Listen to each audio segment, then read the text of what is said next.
Olá! Este é o programa Um Escritor na Biblioteca, promovido pela Biblioteca Pública do Paraná e produzido pela TV E-Paraná.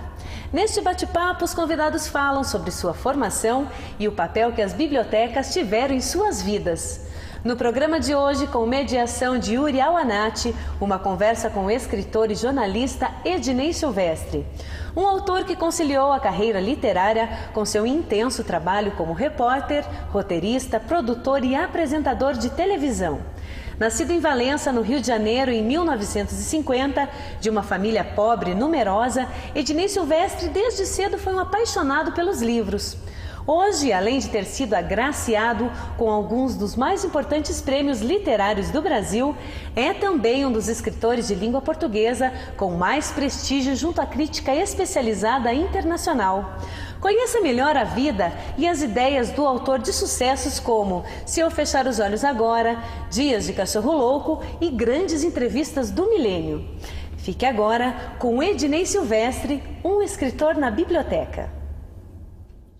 Sejam bem-vindos a mais uma edição do projeto Escritor na Biblioteca. Queria que você começasse, como é tradição desse evento que a gente tem aqui, que você começasse falando um pouco sobre os seus primeiros contatos com a leitura e com a biblioteca, né? Que tipo de autores primeiro fizeram a sua primeira impressão do mundo da literatura e como que era a sua relação com os livros? Eu não sabia que havia alta e baixa literatura. Mas vou voltar alguns anos. Quando eu tinha uns 5 anos mais ou menos, eu tive raquitismo. E nessa época eu não conseguia andar. E me traziam livros. Eu não sabia ler, mas aí comecei a distinguir algumas palavras e letras, enfim. E não sei quando eu comecei a ler. E eu era levado para a escola, depois eu voltei a andar. E quando eu voltei a andar, havia na minha cidade, Valença, no estado do Rio, a biblioteca pública. E nessa biblioteca pública eu ia pegar livrinhos, nós não tínhamos livros em casa. Eu ia pegar livros e sem distinguir o que era que eu deveria ou não ler. E não tinha esse tipo de orientação. Na escola, eu tive uma professora que só dizia assim, que é preciso ler tudo. E eu gostava muito de história em quadrinho, que era um pouco proibido. E lá pelos 12 anos, nessa biblioteca de Valença, aconteceu uma coisa extraordinária, que eu peguei um livro pelo título. Porque era assim que eu fazia, né? Pela capa, pelo título. A capa tinha um lobo. E aí eu fui dar uma olhada na introdução e era a história de um lobo no Alasca e um lobo jovem e o que ia acontecendo na vida dele e tal, intitulado Caninos Brancos. Eu li e fiquei embasbacado com o livro. E guardei o nome do escritor, Jack London. Mas eu não sabia que Jack London era Jack London. Não tinha a menor ideia. Era um escritor de um livro que eu tinha gostado muito. Pouco depois, nessa mesma época, eu li nos quadrinhos, uma adaptação em quadrinhos de um romance de um autor também que eu nunca tinha ouvido falar, e o romance chamava-se Lord Jim, era do Joseph Conrad. Aí eu fui para a biblioteca, peguei e falei, caramba, né? Aí eu achei extraordinário. E nessa época eu entrei na adolescência e eu tinha a altura que eu tenho hoje, aos 13 anos, e pesava uns 30 quilos menos. E me sentia muito esquisito em Valença, e até pelos interesses que eu tinha, e eu era péssimo nos esportes, né, que já me alijava da maioria. E nesse tempo, descobri por acaso também, na biblioteca de Valença, um livro sobre um rapaz que vivia numa cidade do interior, enfim, uma cidade menor, enfim, hoje não é, mas a gente chega lá, e que se sentia exatamente como eu me sentia. Então, tudo que eu achava que eu era o único e que eu era desajustado, que eu tinha que mudar, eu tinha que ser de outra forma, Eu aprendi com esse livro, Tony Krieger, que nós somos assim, algumas pessoas somos assim. E aí eu descobri Thomas Mann, que eu também não sabia quem era.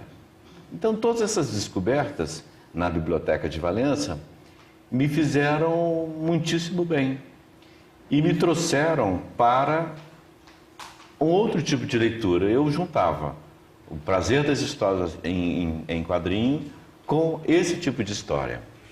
E só mais tarde, aí com 15 eu tive um grande prazer, que a minha geração e a geração anterior já tinha tido, depois eu tive, a minha geração teve, que foi o Encontro Marcado do Fernando Sabino, que foi o primeiro livro sobre jovens que eu li.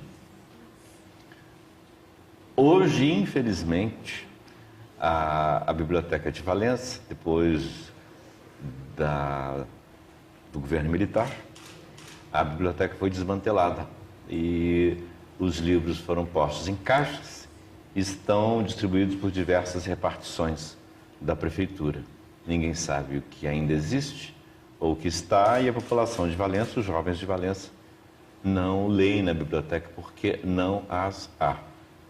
E ano retrasado, depois que eu ganhei o Prêmio São Paulo de Literatura como autor estreante, eu recebi um convite da Secretaria de Cultura de São Paulo para visitar 5 cidades do interior do estado de São Paulo que têm bibliotecas. Ou tem biblioteca, ou as escolas têm bibliotecas. E é extraordinário. Eu fiquei com inveja, fiquei com tanta pena que nós, em Valença, tivéssemos perdido isso, mas perdemos. Não sei se isso vai mudar um dia, se alguém que tome a prefeitura de Valença vai tomar uma atitude, vai querer devolver aquilo que nos pertence, né? Mas por enquanto... Bom, você então desde cedo já era leitor de grandes autores, né? Mas eu não sabia que eles eram sem saber que eram. É. E depois, quando você começou a formar, digamos, uma consciência de leitor, de começar a distinguir o valor literário de uma obra ou outra, você manteve esses mesmos autores como referências, você adotou outros? Até hoje eu gosto de Joseph Conrad, até hoje eu gosto de Thomas Mann, até hoje eu gosto de Jack London, mas eu fui acrescentando. E alguns autores eu descobri, eu gosto de obras de alguns autores. Assim. Quando eu passei 12 anos fora do Brasil, e quando eu voltei, em 2002, aí eu tive umas, assim, 3 especiais descobertas de estalo, de brasilidade, que foram o Luiz Rufato, foi o primeiro, o Milton Ratum, e o 9 Noites do Bernardo Carvalho, que me mostraram um outro Brasil que estava sendo espelhado na literatura brasileira. E tenho a sorte hoje de apresentar um programa de literatura, então eu leio muita coisa também, que não é boa, mas tenho a chance de ler e conversar com autores interessantíssimos que estão, agora vou usar um clichê, estão repensando o Brasil. O que nós somos, né? Como nós nos compomos, até onde a gente chegou. E tudo começa com a Biblioteca de Valença, a falecida, ou pelo menos a interrompida Biblioteca de Valença. E agora que você teve esse novo contato com a literatura, enfim, você foi para os Estados Unidos, voltou, e agora você tem o costume de ter a sua própria biblioteca particular, que você é caprichoso com ela, gosta de organizar? Como é que é a sua relação com a sua própria biblioteca? Quando eu me mudei para lá, eu levei 3 livros. Eu levei o Encontro Marcado, eu levei Tony Krieger e levei um roteiro que eu tinha comprado numa viagem. Levei o roteiro em francês de Asas do Desejo. E lá eu comprei muito livro nos Estados Unidos. E tem uma livraria, a Strand, em Nova York, que vende livros novíssimos que são recebidos pelos resenhistas e depois repassam para lá. E eu me lembro de uma vez ter saído dessa Strand com 2 sacolas pesadas de livros e eu tinha gasto, acho que assim, uns $14. E eu me senti um miliardário. Eu falei, poxa, as pessoas estão saindo, sei lá, da Gucci, da não sei o quê, e eu estou saindo daqui feliz da vida. E tenho livros, e agora eu estou fazendo assim, como eu lido muito com comunidades pobres e favelas, eu lido muito com crianças e jovens que não têm como comprar os livros, ou podem comprar um livro, os pais podem comprar um livro a cada 2, 3 meses. Então eu vou separando e aí alguns eu recebo muito, né, por causa do programa de literatura, e aí eu fico repassando esses livros. O Flávio Canto Flávio Canto é aquele judoca que tem um projeto social. O Flávio criou uma biblioteca na favela da Rocinha com livros que eu fui dando ao longo de um ano. Eu fiquei no maior orgulho. Legal. Mas aí com a sua própria biblioteca, você, como eu tinha te perguntado, você tem essa mania que os leitores têm, às vezes... Eu tenho enorme cuidado. Eles estão muito desorganizados, pelo menos próximo do que eu queria. Mas eu consegui separar o que é brasileiro contemporâneo do que é brasileiro clássico, aí os internacionais. Eu gosto muito de ler teatro. Eu gosto muito de teatro. E o teatro teve uma importância muito grande na minha formação. É uma história que eu gostaria de contar também. Então eu tenho uma estante só de teatro. Mas então conte a sua história com o teatro. Do teatro. Porque vocês são da cidade, vocês não sabem. No interior era assim, os circos eram montados nos terrenos baldios e era nos circos que eram montadas as peças. E eu deveria ter uns 4 para 5 anos, eu vi teatro pela primeira vez e nunca me esqueci dos títulos nem dos finais, que eram profundamente dramáticos. Um era O Mundo Não Me Quis. Faz imaginar. E o outro era melhor ainda. O outro era O Céu Uniu Dois Corações. Essas peças existem, gente. Eu achava que esse título eu tinha guardado um pouco como fantasia de criança, mas elas existem. E se você... Eu nem sei se os BAT ainda existem, os que nome se dá aos BAT hoje. Você consegue esses textos.